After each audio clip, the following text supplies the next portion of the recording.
গল্পের শুরুতেই কুৎসিত দেখতে এই মহিলাকে দেখানো হয়, যিনি তার খাবারের দোকানটা বন্ধ করার সময় কারোর জন্য অপেক্ষা করছিলেন। ঠিক তখনই একজন লোক এসে সেখানে বসে, আর তাকে দেখা মাত্র ওই মহিলাটি তাকে চিকেন স্যুপ খেতে দেয়। লোকটি পুরোটা খেয়ে বিলের টাকাটা একটা কাগজের ক্রাফটের মতো বানিয়ে রেখে দেয়। এরপর মহিলাটি যখন সেটা হাতে নিয়ে দেখছিল, তখন ওই লোকটি তার কাছে এসে তাকে প্রপোজ করে। উত্তরে মহিলাটি শুধু জিজ্ঞেস করে, তুমি কি সারা জীবন আমার খেয়াল রাখতে পারবে? এরপর ঘটনা প্রবাহ কয়েক বছর এগিয়ে যায়। সেই মহিলাটি এখন ঘরে বসে টিভি দেখছিলেন, আর তার হাজবেন্ড অর্থাৎ যে তাকে প্রপোজ করেছিল সে রেডি হয়ে কোথাও যাওয়ার জন্য বের হচ্ছে। ঠিক তখন টিভিতে দেখা যায় ওই লোকটিকে নিয়ে একটি খবর চলছে। সে সম্ভবত এই শহরের বেশ পরিচিত বা জনপ্রিয় কেউ। খবরে বলা হচ্ছিল তার নাকি অন্য একটা মেয়ের সাথে সম্পর্ক আছে। আসলে তার স্বামী আজ দ্বিতীয় বিয়ে করতে যাচ্ছে। এই মহিলার সাথে তার বিয়ের কথা বাইরের কেউ জানতো না, এমনকি তার একটি ছেলেও আছে। তো টিভিতে নিজের হাজবেন্ডের এই খবর দেখার পর সেই নারী আর সহ্য করতে না পেরে সুইসাইড করে ফেলে। এরপর বেশ কয়েক বছর কেটে গেলে গিয়ং নামের এই ছেলেটিকে দেখানো হয়। সে এই শহরেরই বড় একটি শপিং মলে পার্ট টাইম কাজ করার জন্য এসেছে এবং ভাগ্যক্রমে পার্কিং এরিয়া দেখাশোনার একটা কাজ পেয়ে যায়। তবে কাজটা তার জন্য খুব একটা সহজ ছিল না, কারণ সে ছিল ভীষণ লাজুক আর ইন্ট্রোভার্ট স্বভাবের একজন মানুষ। তো সব কাজ শেষে গিয়ং যখন ক্লান্ত হয়ে বসেছিল, তখন তার টি শার্টের উপর মিউজিকের লোগো দেখে ইউহান নামের একটি ছেলে এসে জিজ্ঞেস করে, তোমার কি মিউজিক খুব পছন্দ? এভাবেই তাদের দুজনের পরিচয় হয় এবং দেখতে দেখতে তারা খুব ভালো বন্ধু হয়ে ওঠে। এরপর মলে কাজ করা কিছু সুন্দরী সেলস গার্লকে দেখানো হয়, যারা মূলত দামি ব্র্যান্ডের কাউন্টারে কাজ করত। সেই মেয়েগুলো যখন লাঞ্চ করছিল, তখন ইউহান গিয়ংকে নিয়ে সেখানে যায় এবং তাদের সাথে পরিচয় করিয়ে দেয়। গিয়ং দেখতে বেশ হ্যান্ডসাম ছেলে, তাই মেয়েগুলো তাকে তাদের সাথে পার্টি করার অফার করে। কিন্তু গিয়ং সরাসরি মানা করে দেয়, কারণ তাকে নাকি বাড়ি ফিরে তার পোষা বিড়ালকে খাবার খাওয়াতে হবে। এরপর ইউহান আর গিয়ং পার্কিং এরিয়ায় ফিরে এলে ইউহান তাকে মজা করে জিজ্ঞাসা করে, তুমি সারাক্ষণ এমন উদাস হয়ে থাকো কেন? তোমার কি কোনো অসুস্থতা আছে নাকি? গিয়ং এর কোনো উত্তর না দিয়ে ইউহানের কাছ থেকে স্কেটবোর্ডটা চেয়ে নেয়। এরপর সে গান শুনতে শুনতে পুরো মলে ঘুরে বেড়াতে থাকে, আর এভাবেই স্কেট করতে করতে সে একসময় স্টোরেজ রুমের ভেতরে ঢুকে পড়ে। সেখানে গিয়ে সে একটি মেয়েকে দাঁড়িয়ে থাকতে দেখে। মেয়েটি দেখতে খুব একটা সুন্দরী ছিল না, তবুও তাকে দেখে গিয়ং এর মনে এক অদ্ভুত অনুভূতি হয়। গিয়ং তাকে হাতের ইশারায় হ্যালো বললেও মেয়েটি কোনো জবাব না দিয়ে সেখান থেকে চলে যায়। এরপর গিয়ং ফিরে এসে ইউহানকে জিজ্ঞেস করে, বেসমেন্টের ওই মেয়েটি আসলে কে? ইউহান বলে, তুমিও কি ওই ডাইনিকে দেখে ভয় পেয়ে গেলে নাকি? ভয় পাওয়ার কিছু নেই, আসলে মেয়েটি দেখতে ডাইনির মতো হলেও সে খুব ভালো মনের মানুষ। এমনকি সে ইন্টারভিউতেও টপ স্কোর করেছিল। তবে সে একটু ইনোসেন্ট টাইপের হওয়ায় সবাই তাকে দিয়ে অতিরিক্ত কাজ করিয়ে নেয়, অর্থাৎ তার সরলতার সুযোগ নেয়। এসব শুনে গিয়ং এর ওই মেয়েটির প্রতি আরও আগ্রহ বাড়তে থাকে এবং সে তাকে ফলো করতে শুরু করে। মেয়েটির নাম হলো মিজং। একদিন দেখা যায় মিজং খুব যত্ন নিয়ে ফ্লোর পরিষ্কার করছে। তখন গিয়ং সেখানে এসে তাকে সাহায্য করে। এরপর শিফট শেষ হওয়ার পর গিয়ং দেখে মিজং বৃষ্টিতে ভিজতে ভিজতে বাড়ি ফিরছে। ঠিক সেই সময় ইউহান সেখানে এসে গিয়ংকে বিয়ার খাওয়ার জন্য অফার করে। এরপর তারা দুজনে একটি রেস্টুরেন্টে আসে। এই জায়গাটা ছিল ইউহানের খুব প্রিয়, সে এখানে নিয়মিত আসে। ইউহান গিয়ংকে বলে, আমি লক্ষ্য করেছি তুমি মিজংকে বারবার দেখছো, তুমি কি ওকে পছন্দ করো? গিয়ং উত্তরে না বললেও জানায় যে তার আসলে মেয়েটার উপরে মায়া হয়। তখন ইউহান বলে, আমি তোমার মতো ছেলেদের খুব ভালো করে চিনি, তোমরা আগে সহানুভূতি দেখাও আর তারপর সুযোগ বুঝে তাদের হৃদয় ভেঙে দাও। এই কথা শুনে গিয়ং বলে, সে মোটেও ওরকম ছেলে নয়, সে শুধু মিজং এর সাথে বন্ধুত্ব করতে চায়। তবে ইউহান তাকে বোঝায় যে যদি সে তাকে ভালোবেসে না থাকে তাহলে তার থেকে দূরে থাকাই ভালো, না হলে অযথাই বেচারের মন ভাঙবে। পরদিন মিজংকে অনেকগুলো ব্যাগ নিয়ে হাঁটতে দেখা যায়, যেটা তার জন্য বেশ কষ্টের ছিল। এটা দেখে কয়েকজন গার্ড তাকে নিয়ে হাসাহাসি করে। তখন গিয়ং আবারও তার কাছে ছুটে যায় এবং তাকে মালপত্র টেনে নিয়ে যেতে সাহায্য করে। সেদিন তাদের মলের একটি ফ্লোরে পিয়ানোর মিউজিক শো চলছিল। মিজং সেখানে দাঁড়িয়ে সুরটা এমনভাবে অনুভব করছিল যেন সে নিজেই সেটা বাজাচ্ছে। গিয়ং তার পাশে এসে দাঁড়ায় এবং সেও মিউজিকটা অনুভব করার চেষ্টা করে। এরপর গিয়ং তাকে জিজ্ঞাসা করে, তুমি এই সুরটা কিভাবে জানলে? তখন মিজং জানায়, এটাকে বলা হয় পাভানে, যা ক্লাসিক্যাল ড্যান্সের জন্য তৈরি করা হয়, আর এই সুরটি তার খুব প্রিয়। এরপর ব্রেক টাইমে দুজন হাঁটতে হাঁটতে কথা বলতে থাকে। গিয়ং তাকে নিজের নাম জানায় আর মিজংও তার নিজের পরিচয় দেয়। দেখা যায় ঠিক তখনই কয়েকটা মেয়ে এসে মিজংয়ের চেহারা নিয়ে হাসাহাসি শুরু করেছে। এতে মিজং খুব আঘাত পেয়ে সেখান থেকে কাঁদতে কাঁদতে চলে যায়। তখন ইয়োহান এসে গিয়ংকে বলে, আমি বলেছিলাম না যে ওর আশেপাশে ঘুরবে না? তোমার মতো একজন হ্যান্ডসাম ছেলে এমন মেয়ের সাথে ঘুরলে সবাই হাসাহাসি করবে, এটাই স্বাভাবিক। আর এতে করে শেষ পর্যন্ত মেয়েটার মনটাই ভেঙে যাবে। এরপর রাতের বেলা পার্টি করতে তারা একটা ক্লাবে আসে, যেখানে মলে কাজ করা সেলস গার্লরাও এসেছিল। কিন্তু গিয়ংয়ের মাথায় তখন শুধু মিজংয়ের চিন্তায় ঘুরপাক খাচ্ছিল। এমন সময় লীলা নামের এক মেয়ে তাকে জিজ্ঞাসা করে, তোমার কি কোনো গার্লফ্রেন্ড আছে? অর্থাৎ সে গিয়ংয়ের সাথে একটু ঘনিষ্ঠ হওয়ার সুযোগ খুঁজছিল।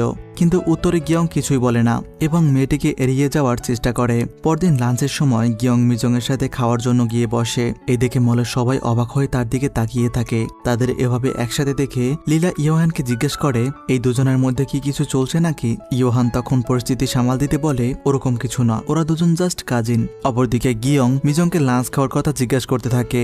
কিন্তু মিজংয়ের কাছে হঠাৎ করে কারো থেকে এমন মনোযোগ পাওয়াটা খুব অদ্ভুত লাগছিল। তাই সে তার খাবারগুলো নিয়ে ওখান থেকে উঠে চলে যায়। এতে গিয়ংয়ের মন খারাপ হয়, আর এই বিষয়টা ইয়োহান বেশ ভালোভাবেই বুঝতে পারে। এরপর গিয়ংকে সেই রেস্টুরেন্টে মন খারাপ করে বসে থাকতে দেখা যায়। কিছুক্ষণ পরেই তার বন্ধু ইয়োহান সেখানে আসে। তবে সে একা আসেনি, সাথে মিজংকেও নিয়ে এসেছে। মিজংকে দেখে গিয়ং তো পুরো চমকে ওঠে।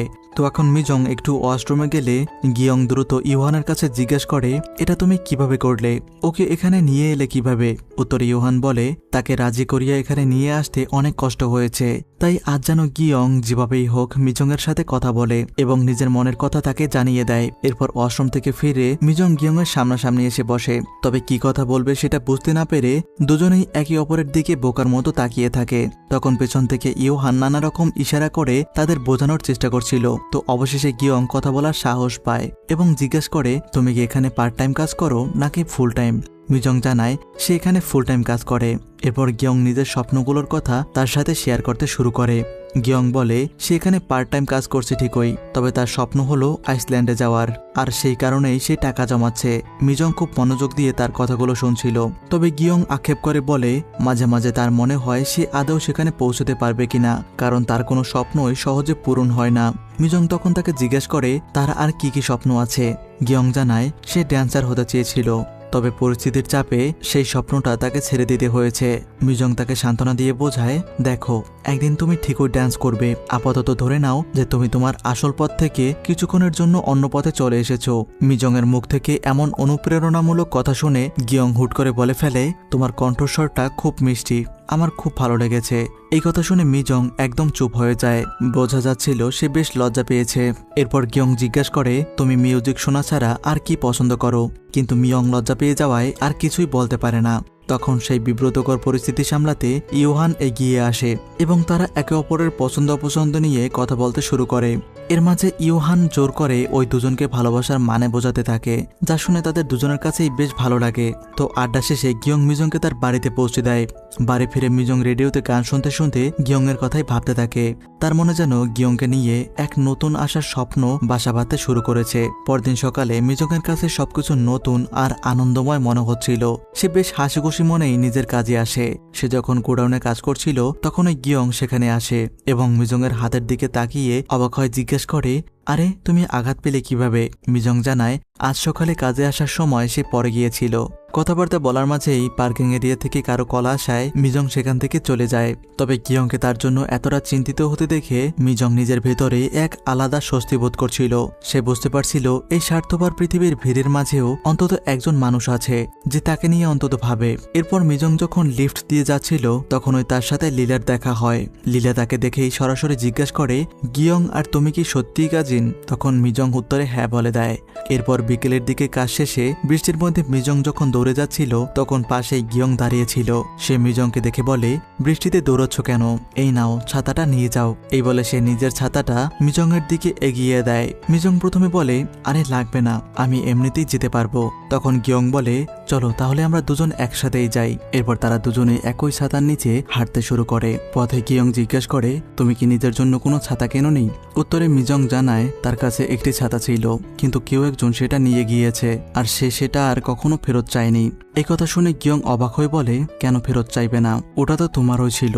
মিজং তখন বলে, অকারণে কথা বাড়ালে ঝগড়া হতে পারে, তাই আমি নিজে থেকে কাউকে কিছু জিজ্ঞেস করি না। গিয়ং তখন মজা করে বলে যে তার স্কুলে এক বাচ্চা তার বই যাতে কেউ চুরি না করে এর জন্য সে বইয়ের উপরে লিখে রাখতো যে এই বই চুরি করবে সে বিয়ের আগেই মারা যাবে। গিয়ং এর এমন মজার একটি কথা শুনে মিজং হাসতে শুরু করে। এরপর গিয়ং তাকে জিজ্ঞেস করে তুমি কি আমার সাথে একটা জায়গায় যাবে? মিজং রাজি হয়, কিন্তু রাস্তা দিয়ে যাওয়ার সময় অনেকগুলো মোটেল চোখে পড়ায় সে একটু ভয় পেয়ে যায়। সে ভাবতে থাকে গিয়ং আবার তাকে কোনো খারাপ উদ্দেশ্যে নিয়ে যাচ্ছে না তো, কিন্তু তেমন কিছুই হয় না। কথা বলতে বলতে তারা একটি মিউজিক স্টোরের ভেতরে ঢোকে। সেখানে গিয়ে দুজনে মিলে একটি মিউজিকের ক্যাসেট বেছে নেয়। দুজনের পছন্দ একই রকম হওয়ায় গিয়ং সেই মিউজিকটা নিয়ে দারুণভাবে বর্ণনা দিতে শুরু করে। এটা দেখে মিজং তো পুরোপুরি অবাক। সে মনে মনে ভাবে এই লাজুক ছেলেটাও এত সুন্দর করে কথা বলতে পারে। এরপর তারা নিজেদের কেনা সেই ক্যাসেটটা প্লে করে ট্রেনের জন্য অপেক্ষা করতে থাকে। এমন সময় গিয়ং তাকে বলে তোমার ফোন নাম্বারটা একটু দেওয়া যাবে, তাহলে আমরা মাঝে মধ্যে ফোনে কথা বলতে পারবো। এই শুনে মিজং জানায় যে বর্তমানে তার কাছে কোনো ফোন নেই। আগে একটি ফোন থাকলেও মানুষের সাথে কথা বলতে তার একদমই ভালো লাগতো না, তাই সে ওটা ব্যবহার করা ছেড়ে দিয়েছে। গিয়ং বুঝতে পারে মিজংকে মেসেজ করা সম্ভব হবে না। ঠিক তখনই তার মনে পড়ে সকালে মিজং হাতে চোট পেয়েছিল, তাই সে দ্রুত একটি ব্যান্ডেজ নিয়ে এসে মিজং এর হাতে লাগিয়ে দেয়। এটা দেখে মিজং অবাক হয়ে জিজ্ঞেস করে তুমি আমার সাথে এতটা দয়ালু আচরণ করছো কেন? জবাবে গিয়ং বলে কেন করব না, এতে অসুবিধার কি আছে? মিজং তখন বলে আসলে আমার বেশ অন্যরকম লাগছে। কেউ আমার সাথে এত ভালো ব্যবহার করলে আমি বুঝতে পারি না যে বিনিময়ে আমার কি করা উচিত। তখন গিয়ং হাসিমুখে উত্তর দেয় তোমাকেও আলাদা কিছু করতে হবে না, তুমি শুধু আমার সাথে ঠিক এভাবেই ভালো ব্যবহার করো, ব্যাস এইটুকুই। পরদিন সকালে গিয়ং কাজে এসে দেখে মিজং তার জন্য খুব সুন্দর করে খাবার প্যাক করে নিয়ে এসেছে। ঠিক তখনই ইউহান সেখানে এসে হাজির হয় এবং মজা করে বলে প্রপোজ করা কি হয়ে গিয়েছে নাকি শুধু মেসেজিং চলছে? উত্তরে গিয়ং মন খারাপ করে জানায় যে মিজং এর কাছে কোনো ফোন নেই।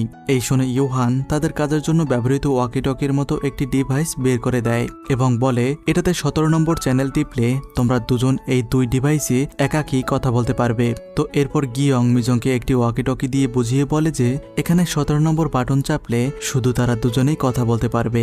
তো এভাবেই তারা একে অপরের সাথে কথা বলা শুরু করে আর ধীরে ধীরে তাদের দুজনের বন্ধুত্ব আরো গভীর হতে থাকে। তবে এই সবকিছুই আবার লীলা নামের ওই মেয়েটি লক্ষ্য করছিল, কারণ সে গিয়ংকে একতরফাভাবে ভালোবাসত। গিয়ং মিজংকে পছন্দ করে, এটা বুঝতে পেরে মিজংকে অপমান করার জন্য সে সবাইকে রাতের ডিনার পার্টিতে ইনভাইট করে। মিজং, গিয়ং আর তাদের বন্ধু ইউহান সবাই সময় মতো সেই পার্টিতে চলে আসে আর সুযোগ বুঝে লীলা ও তার বান্ধবীরা মিলে মিজংকে ছোট করে কথা বলতে শুরু করে। তারা বলে তুমি সবকিছু পরিষ্কার করে গুছিয়ে রাখো আর সব ময়লা সাফ করো বলেই তো অফিসটা এত সুন্দর আর গোছানো থাকে। তারা মূলত প্রশংসার ছলে সবার সামনে মিজংকে নিচু করছিল। তবে গিয়ং এসব একদমই সহ্য করতে পারেনি। সে সবার সামনে স্পষ্ট করে বলে দেয় মিজং সত্যিই খুব ভালো একটি মেয়ে এবং সে বাকি সবার চেয়ে অনেকটাই আলাদা। গিয়ং আরো বলে আমার ওর সরলতা অনেক ভালো লাগে, তার কোনো অহংকার নেই এবং সে কখনো কারো ক্ষতি করে না। আমি যখনই ওর সাথে থাকি তখনই নিজেকে অনেক ভালো অনুভব করি। এসব শুনে গিয়ং এর বেখেয়ালি বন্ধু ইউহান হুট করে দৌড়ে এসে তাকে কিস করে বসে, যদিও এর পেছনে একটি কারণ লুকিয়ে আছে। তো সবার সামনে এমন একটা কাণ্ড ঘটায় পরিবেশটা একদম থমথমে হয়ে যায় এবং সবাই বিষয়টাকে বেশ খারাপভাবে নেয়, বিশেষ করে মিজং। সে গিয়ংকে ভুল বুঝে সেখান থেকে রাগ করে চলে যেতে থাকে। গিয়ং পেছন থেকে তাকে ডেকে ইউহানের আচরণের জন্য ক্ষমা চায়। সে বোঝানোর চেষ্টা করে যে ইউহান এমন ছেলে নয়, সে হয়তো কোনো কারণে এমনটা করেছে, কিন্তু মিজং এর রাগের কারণ শুধু এইটুকুই ছিল না। মিজং আসলে ভয় পাচ্ছিল যে গিয়ং এর কারণে যদি ওই মেয়েগুলোর সাথে তার সম্পর্ক খারাপ হয়ে যায় তবে সে আর ওই মলে শান্তিতে কাজ করতে পারবে না। তাই সে গিয়ংকে সরাসরি বলে তুমি তো এখানে পার্ট টাইম কাজ করছো, কয়েকদিন পর ক্যারিয়ার করার জন্য এখান থেকে চলেও যাবে, কিন্তু আমি এখানে ফুল টাইম কাজ করি, আমাকে তো প্রতিদিনই এদের মুখোমুখি হতে হবে, তাই তুমি তাদের সামনে আমাকে এড়িয়ে চলার চেষ্টা করবে। এই শুনে গিয়ং বলে আমি সবসময় তোমার পাশে থাকবো, তুমি কাউকে ভয় পেও না। আর হ্যাঁ, তুমি সবসময় মাথা নিচু করে থাকো কেন? তুমি তো কোনো অপরাধ করনি, তাহলে কেন নিজেকে ছোট ভাবো? গিয়ং তাকে শেখায় কিভাবে নিজেকে শক্ত রাখতে হয় এবং মাথা উঁচু করে চলতে হয়। গিয়ং এর এমন সাহস আর ভরসা পেয়ে মিজং এর সব রাগ গলে গিয়ে ভালোবাসায় পরিণত হয়। এরপর মিজং এর পাশ চলে এলে সে গিয়ংকে হাসি মুখে বিদায় জানিয়ে বাড়ির পথে রওনা দেয়। পরদিন দেখা যায় মিজং কাজে আসেনি, ফলে গিয়ং এর কাজে বিন্দুমাত্র মন বসছিল না।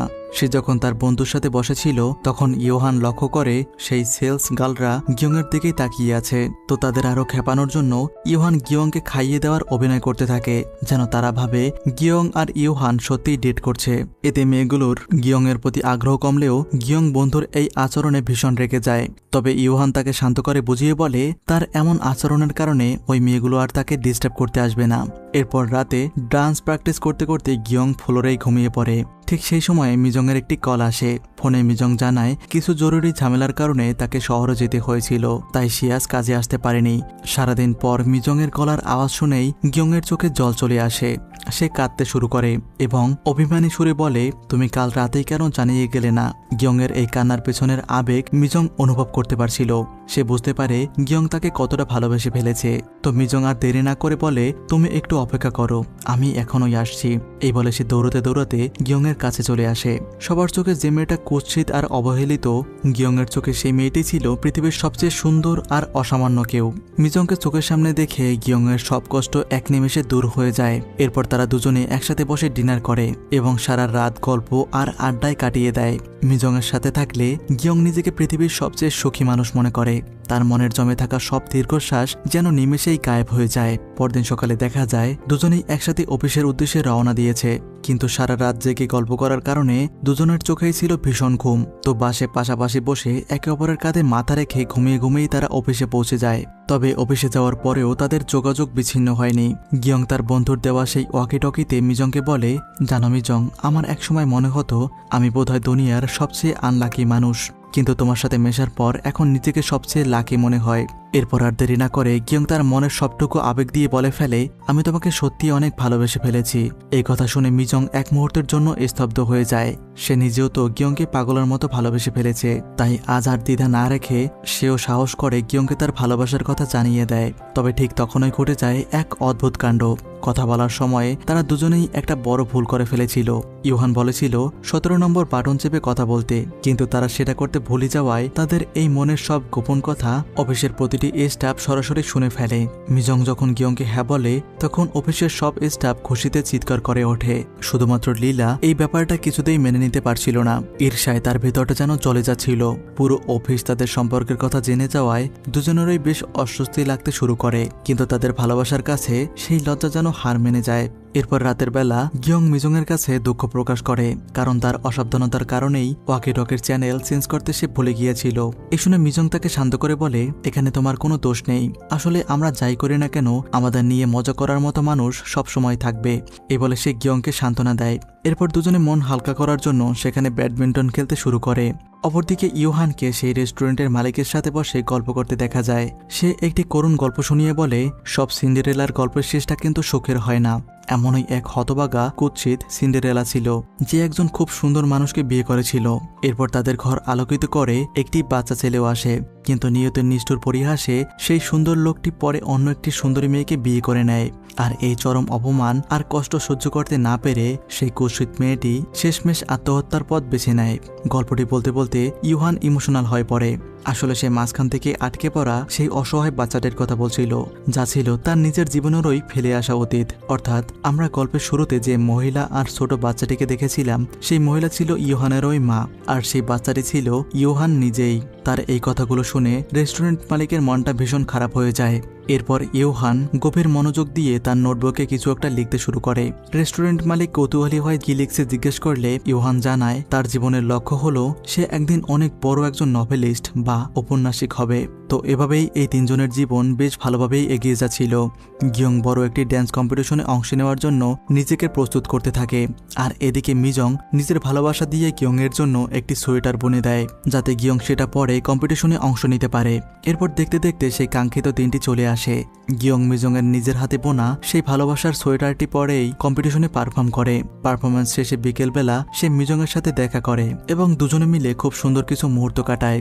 গল্পের পরের দৃশ্যে দেখা যায় সেদিন ছিল ইয়োহানের জন্মদিন। ইয়োহানকে সারপ্রাইজ দেওয়ার জন্য গিয়ং আর মিজং মিলে কেক কাটার আয়োজন করে। হুট করে এমন সারপ্রাইজ দেখে ইয়োহানের চোখ আনন্দে ভিজে ওঠে, কারণ তার জীবনে এর আগে কখনো কেউ তার জন্য বিশেষ কিছু করেনি। এরপর কেক কেটে তারা তিনজন বসে নিজেদের জীবনের অপূর্ণ ইচ্ছা ইচ্ছেগুলোর কথা একে অপরকে বলতে শুরু করে। ইউহান জানায় সে একজন বড় নভেলিস্ট হতে চায়। গিয়ংয়ের ইচ্ছে হলো আইসল্যান্ডে যাওয়া এবং তারপর মিজংকে বিয়ে করে খুব সুখে শান্তিতে বাকি জীবনটা কাটিয়ে দেওয়া। আর মিজংয়ের ইচ্ছে ছিল একদম সাধারণ, সে শুধু একটা সাধারণ মেয়ের মতো কোনো ঋণের বোঝা ছাড়া শান্তিতে জীবন পার করতে চায়।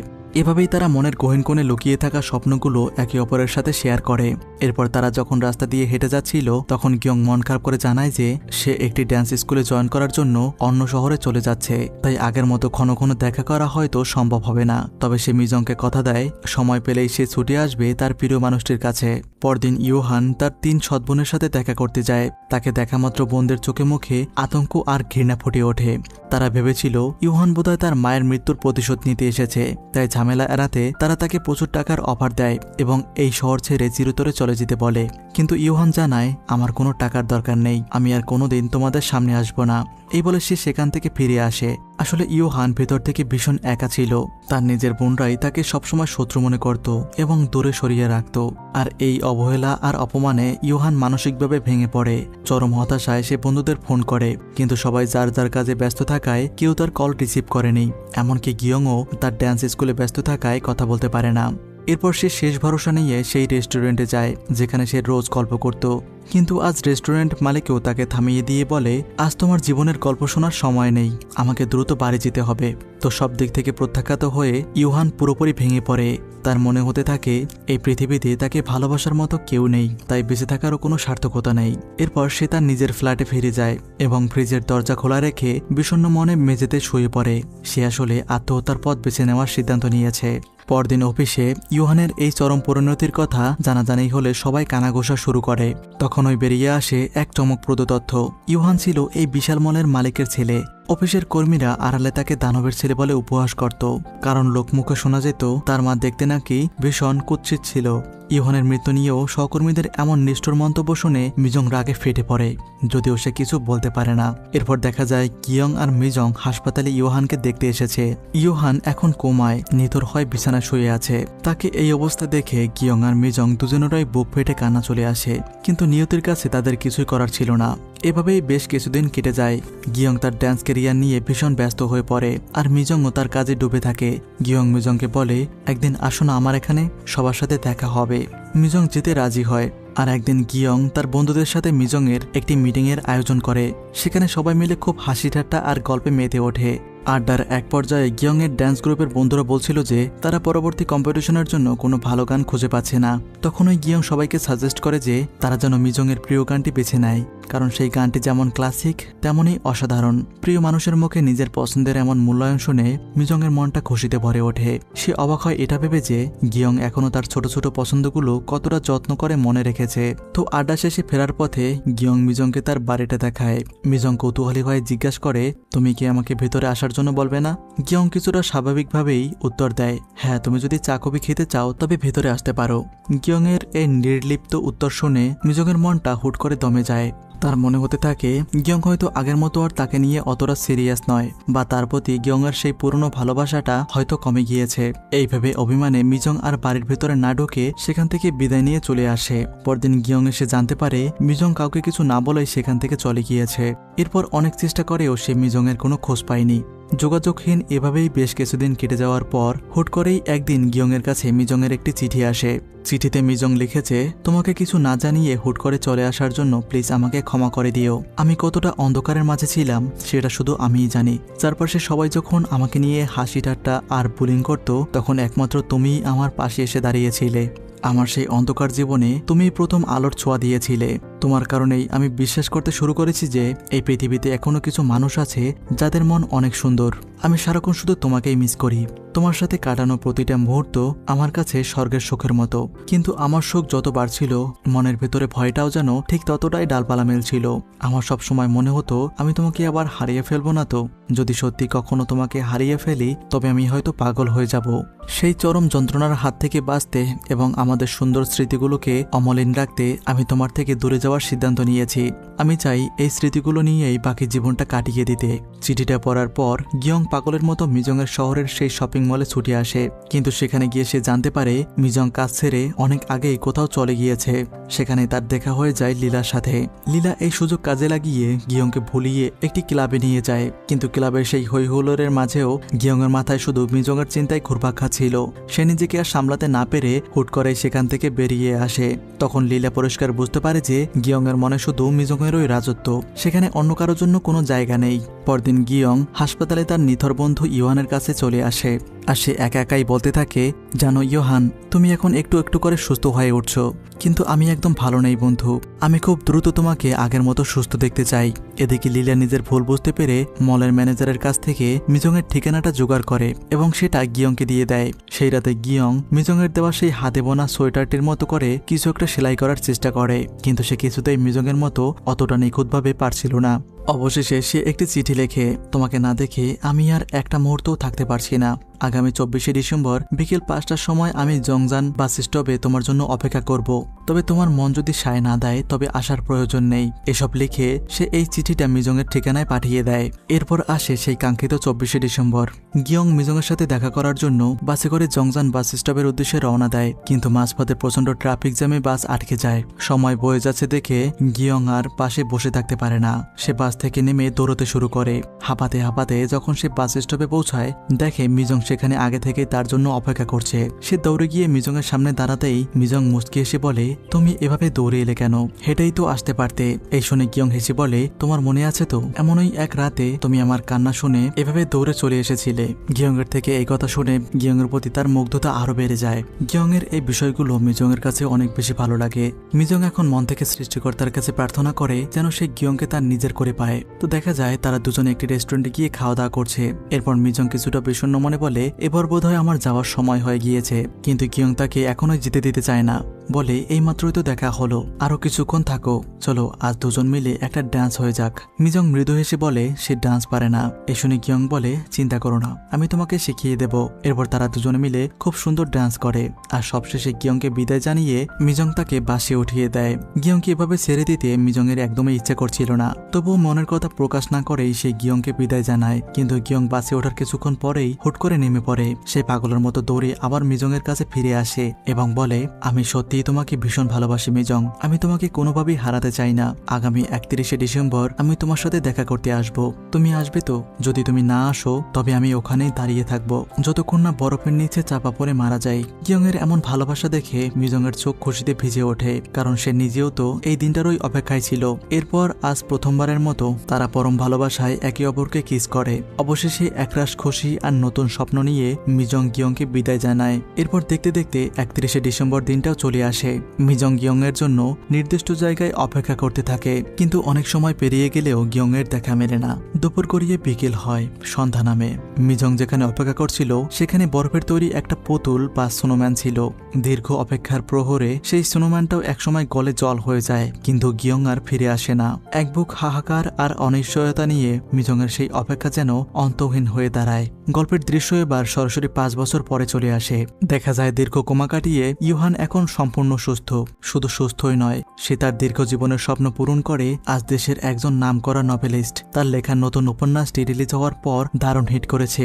এই অভাবনীয় সাফল্যের কারণে একটি টিভি চ্যানেলে তার ইন্টারভিউর আয়োজন করা হয়। সেখানে উপস্থাপক তাকে জিজ্ঞেস করেন, এই অসাধারণ বইটি লেখার অনুপ্রেরণা আপনি কোথায় পেলেন? জবাবে ইউহান কিছুটা ইমোশনাল হয় বলে, এই বইটি আসলে আমার প্রিয় 2 বন্ধুর জীবনের গল্প নিয়ে লেখা। শুধুমাত্র তাদের কারণেই আমি আজ এই বইটি সম্পূর্ণ করতে পেরেছি। তখন উপস্থাপক কৌতূহলী হয়ে আবার জিজ্ঞেস করেন, আপনার সেই 2 বন্ধু এখন কেমন আছে?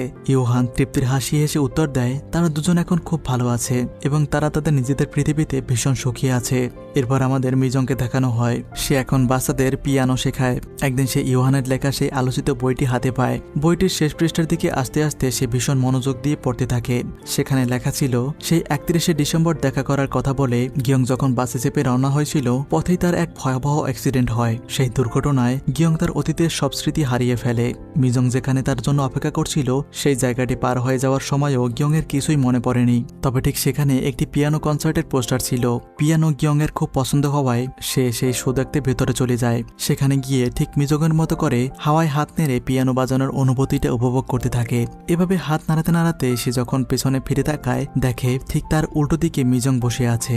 দুজনে একে অপরের দিকে তাকালে গিয়ং এর ধূসর স্মৃতিগুলো একে একে ফিরে আসতে শুরু করে। দুজনেই তখন এক চিলতে মৃদু হাসে। ধীরে ধীরে গিয়ং এর সবকিছু মনে পড়ে যায় এবং তাদের জীবন দারুণ সুখে কাটতে শুরু করে। তারা দুজনে মিলে সেই স্বপ্নের আইসল্যান্ডেও ঘুরতে যায়। এভাবেই তাদের ভালোবাসা খুব সুন্দর একটা পরিণতির দিকে এগিয়ে যাচ্ছে। ঠিক এমনটা লিখেই ইউহান বইটির গল্প শেষ করেছিল। কিন্তু বইয়ের পাতা আর বাস্তবের রুক্ষ পৃথিবীর মধ্যে আকাশ পাতাল তফাৎ থাকে। এতক্ষণ আমরা যা দেখলাম তা ছিল ইউহানের কল্পনায় সাজানো এক সুন্দর সমাপ্তি। বাস্তবে বইটি পড়া শেষ হওয়ার পর মিজংয়ের মনটা ভীষণ বিষণ্ণ হয়ে ওঠে। ঠিক এমন সময়ে ইউহানের কাছ থেকে মিজংয়ের ফোনে একটি কল আসে। ইউহান খুব উৎসাহ নিয়ে জিজ্ঞাসা করে, বইটি পড়েছিলে? দারুণ একটা হ্যাপি এন্ডিং ছিল, তাই না? মিজং নিজের কান্না চেপে কোনো মতে হেসে উত্তর দেয়, হ্যাঁ, খুব সুন্দর একটা হ্যাপি এন্ডিং দিয়েছো, আমার এটাই পছন্দ হয়েছে, আমি তো ঠিক এমনটাই চেয়েছিলাম। এটুকু বলার পর মিজং আর কোনো কথা বলতে পারে না। অব্যক্ত এক যন্ত্রণায় সে নিথর হয়ে স্তব্ধ হয়ে যায়। তখন ওই দেখানো হয় সেদিন আসলে ঠিক কি ঘটেছিল গিয়ং এর সাথে। বাস্তবে সেই ভয়াবহ অ্যাক্সিডেন্টেই গিয়ং মারা গিয়েছিল। দেখা যায় গিয়ং এর সমাধির সামনে দাঁড়িয়ে মিজং অজরে কাঁদছে। সে কাঁদতে কাঁদতে বলে, জানো গিয়ং, আমার নিজের উপরে বড্ড রাগ হয়। সেদিন যদি আমি তোমাকে যেতে বাধা দিতাম তবে আজ হয়তো তুমি আমার পাশেই থাকতে, আমরা নিশ্চয়ই অনেক সুখী হতাম, কিন্তু আমি তোমাকে ধরে রাখতে পারলাম না। এই বলে সে কান্নায় ভেঙে পড়ে। এরপর সে ইউহানের সাথে দেখা করতে আসে। মিজং এর মনে তখন গিয়ং এর স্মৃতিগুলো হাহাকার করে উঠছিল। সে মনে মনে বলে, তুমি আমার অন্ধকার ঘেরা জীবনে এক টুকরো আলোর ছটা নিয়ে এসেছিলে। শুধু তোমার কারণেই আমি আলোর অর্থ বুঝতে পেরেছি, কিন্তু তুমি আমাকে একা ফেলে চিরতরে সেই অন্ধকারের দেশে চলে গিয়েছো। এই চিন্তাগুলো মিজং এর ভিতরটাকে দুমড়ে মুচড়ে দিচ্ছিল। ইউহানের অবস্থাও মিজং এর চেয়ে আলাদা কিছু নয়। সেও ভীষণ একাকিত্বে ভুগছিল। তার জীবনের সব থেকে সুন্দর আর রঙিন মুহূর্তগুলো তো এই গিয়ংই তাকে উপহার দিয়েছিল। জীবনে হয়তো আরো অনেক বন্ধু আসবে যাবে, কিন্তু গিয়ং এর মতো নিঃস্বার্থ আর ভালো বন্ধু সে হয়তো আর কোনোদিনও পাবে না। এভাবেই মিজং আর ইউহানের হৃদয়ে গিয়ং বেঁচে থাকবে তাদের শেষ নিঃশ্বাস পর্যন্ত। আর এখানেই শেষ হয় আজকের এই অসমাপ্ত প্রেমের গল্পটি। সত্যি বলতে এই গল্পটি কেবল দেখার নয়, বরং মন থেকে অনুভব করার মতো একটি গল্প। জানি না তোমাদের ঠিক কতটা ভালো লেগেছে, অবশ্যই কমেন্টে নিজের অনুভূতি জানিও। আজ তবে এ পর্যন্তই। খুব শীঘ্রই আবার দেখা হবে অন্য কোনো অসাধারণ গল্পের যাত্রায়। ততক্ষণ সবাই ভালো থেকো, সুস্থ থেকো।